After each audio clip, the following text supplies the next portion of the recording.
мученик воин Евгений.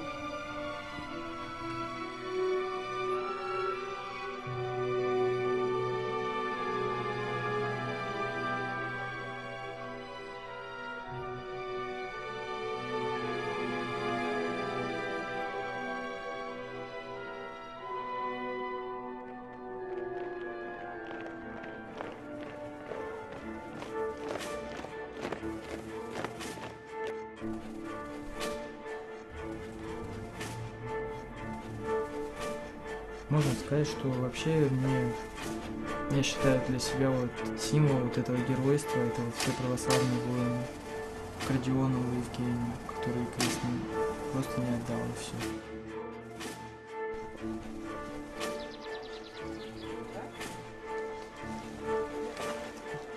Ни разу за все время поиска не было у меня ощущение, что все может закончиться очень трагично. Не может так случиться, что я останусь одна, что Женя никогда больше со мной не будет.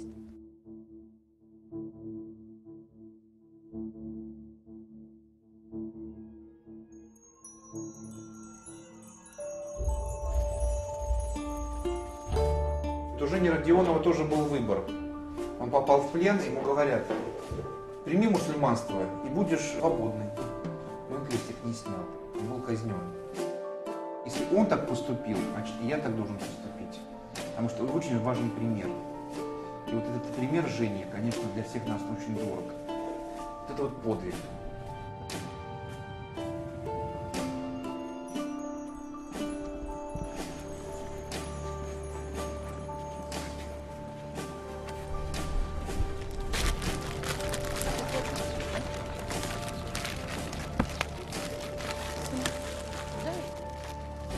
Мне его надо много. Лишнего не будет. Везде надо, в спальне надо, на кухне надо, в комнате надо.